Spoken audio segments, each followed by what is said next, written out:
গোটা বিশ্বে ব্রেড বা পাউরুটি হলো এমন একটা খাদ্যদ্রব্য যার ভূমিকা খুবই গুরুত্বপূর্ণ। ব্রেকফাস্ট থেকে লাঞ্চ, স্ন্যাক থেকে ডিনার, সবকিছুতেই পেট ভরা আর মানানসই খাবার। 8 থেকে 80 সকলেই বলে খেতে ভালোবাসি। উত্তর থেকে দক্ষিণ, পূর্ব থেকে পশ্চিম নানাবিধ খাদ্যদ্রব্যে সমৃদ্ধ আমাদের দেশ ভারতবর্ষ।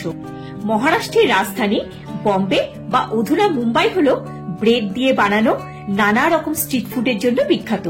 তারই একটা হলো ব্রেড পাকোড়া। খাবারের মতোই মুম্বাই বিখ্যাত হলো গণেশ চতুর্থী বা গণপতি বাপ্পার উৎসবের জন্য।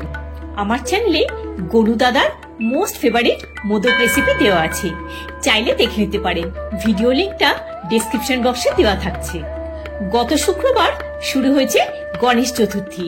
আমাদের এখানে একদিন পালন করা হলেও মহারাষ্ট্রে তথা মুম্বাইতে 10 দিন ব্যাপী এই গণপতি বাপ্পার উৎসব পালন করা হয়। প্রতিদিন গরু দাদার ফেভারিট ভোগ নিবেদন করা হয়। আজ বানাচ্ছি মুম্বাই স্পেশাল সম্পূর্ণ নিরামিষ ব্রেড পাকোড়া। গণপতি বাপ্পা বা গরু দাদার পুজোর প্রসাদেও রাখতে পারেন। নমস্কার বন্ধুরা, আমি সূচনা। আমার চ্যানেল সূচনার দিনলিপি ও রান্নাঘরে আপনাদের সকলকে স্বাগত জানাই, যেখানে দেশ বিদেশের নানা রকম রান্না ও বেড়ানো সংক্রান্ত তথ্য আপনারা জানতে পারবেন। ব্রেড পাকোড়া বানানোর জন্য খোসা সহ আলু ছোট করে কেটে অল্প নুন দিয়ে সেদ্ধ করে নিয়েছি। খোসাটা রিমুভ করা দেখিয়ে দিচ্ছি।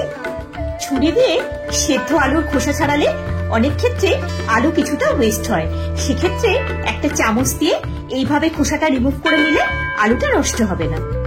একটা পটেটো স্ম্যাশার দিয়ে সেদ্ধ আলু স্ম্যাশ করে নিচ্ছি। একেবারে স্মুথ না হলেও হবে, একটা মিডিয়াম কনসিস্টেন্সি টেক্সচারটা হয়েছে। নিয়ে নিয়েছি 6 পিস স্লাইস ব্রেড। আপনারা যে কোনো ব্রেড নিতে পারেন। এবার ব্রেডগুলোকে ছুরি দিয়ে কোনাকুনি কেটে নিলাম। কাটার সময় ছুরিটা একটু সরে গেছে, যাই হোক সবকটা ব্রেডই কেটে নিয়েছি। মাখা আলুর মধ্যে হাফ চা চামচ জিরে গুঁড়ো, হাফ চা চামচ ধনে গুঁড়ো, হাফ চা চামচ লাল লঙ্কা গুঁড়ো, ঝালটা আপনারা স্বাদ মতো দেবেন, হাফ চা চামচ কাশ্মীরি লঙ্কা গুঁড়ো, হাফ চা চামচ রেডিমেড আলুর দম মশলা। এটা না থাকলে স্কিপ করে যাবেন, কিন্তু এটা দিলে একটা সুন্দর ফ্লেভার হবে। নুন আলুটা সেদ্ধ করার সময় কিছুটা দিয়ে দিয়েছি, এখন হাফ চা চামচ আরো দিয়ে দিলাম। হাফ চা চামচ হলুদ গুঁড়ো, হাফ চা চামচ আদা বাটা, 1/4 চা চামচ শাহি গরম মশলা গুঁড়ো দিয়ে দিলাম। সব মশলাগুলো আলুর সাথে ভালো করে মিক্স করে নিচ্ছি। হাতের ছোঁয়া তো লাগবেই। আলুর সাথে মশলাটা মিশিয়ে নিলাম।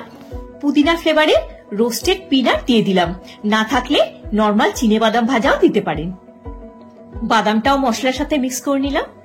একটা বড় বোলে মেজারিং কাপে 1.5 কাপ বেসন নিয়ে নিলাম। ক্রাঞ্চি ভাব আনার জন্য 2 টেবিল চামচ কর্নফ্লাওয়ার দিলাম, পরিবর্তে চালের গুঁড়ো দিতে পারেন। একটু মিশিয়ে নিলাম। দিয়ে দিলাম 3/4 চা চামচ বেকিং পাউডার, হাফ চা চামচ লাল লঙ্কা গুঁড়ো, 1/4 চা চামচ জিরে গুঁড়ো, 1/4 চা চামচ ধনে গুঁড়ো, 1/4 চা চামচ হলুদ গুঁড়ো আর স্বাদ মতো নুন দিয়ে মিশিয়ে নিলাম। হাতে একটু ঘষে নিয়ে দিয়ে দিলাম জোয়ান, পরিবর্তে কালো জিরেও দিতে পারেন। মিশিয়ে নিলাম। এবার রুম টেম্পারেচারে রাখা জল দিয়ে মিডিয়াম ঘনত্বে একটা স্মুথ ব্যাটার করে নিচ্ছি।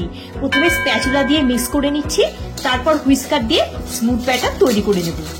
ব্যাটারটা খুব ভালোভাবে ফেটিয়ে নিচ্ছি। একটা রানিং ব্যাটার তৈরি হয়ে গেছে। এবার ব্রেডগুলো অ্যাসেম্বল করে নিচ্ছি।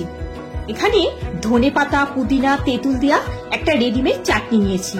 এর পরিবর্তে টমেটো কেচাপ বা ধনে পাতার চাটনি তৈরি করেও নিতে পারেন। প্রথমে দুটো ব্রেডের স্লাইসে চাটনি লাগিয়ে নিয়ে আলুর স্টাফিংটা দিয়ে দিতে হবে। আলুর পুর মাঝখানে দিয়ে আর 1 পিস ব্রেড চাপা দিয়ে স্যান্ডউইচের মতো করে নিতে হবে। আরো একটা অ্যাসেম্বল করে নিচ্ছি। এই চাটনিটা ফ্লেভার ও টেস্ট দুটোই বাড়িয়ে দেবে। যদি বাচ্চাদের জন্য বানান তাহলে বাটার স্প্রেড লাগিয়েও দিতে পারেন, বাকিটা একই রকম হবে। আমি 4টে ব্রেডের সেট রেডি করে নিয়েছি। এবার গ্যাসের ফ্লেম অন করে কড়াতে দিয়ে দিলাম পরিমাণ মতো সাদা তেল। বেসনটা আরো একবার গুলে নিলাম।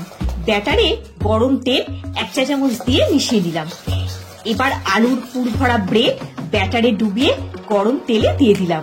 গ্যাসের ফ্লেম মিডিয়াম টু হাইতে রাখা আছে। লো ফ্লেমে ভাজলে ব্রেড তেল বেশি অ্যাবজর্ব করবে আর ক্রিস্পিও হবে না। একদিকটা ভাজা হয়ে গেলে আর একদিকটা টার্ন করে দিলাম। এইভাবে মুচমুচে করে ভেজে নিতে হবে।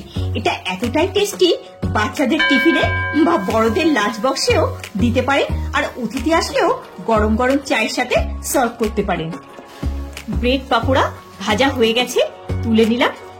এবার একটা সার্ভিং প্লেটে সার্ভ করে দিলাম।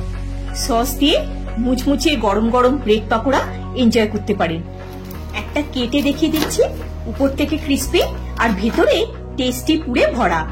এইরকম ছোট পিস করেও সার্ভ করতে পারেন। আওয়াজটা শুনে নিশ্চয়ই বুঝতে পারছেন যে কতটা মুচমুচে হয়েছে। এক বাইটে স্বর্গীয় স্বাদ। তাহলে বন্ধুরা, সামনে পুজো আসছে, খুব সহজেই বানিয়ে নিন ব্রেড পাকোড়া। ভিডিওটা যদি ভালো লেগে থাকে একটা লাইক দিয়ে চ্যানেলটা সাবস্ক্রাইব করে পাশে থাকার অনুরোধ রইল। সবাই খুব ভালো থাকবেন, সুস্থ থাকবেন। দেখা হচ্ছে পরের একটি পর্বে। ধন্যবাদ।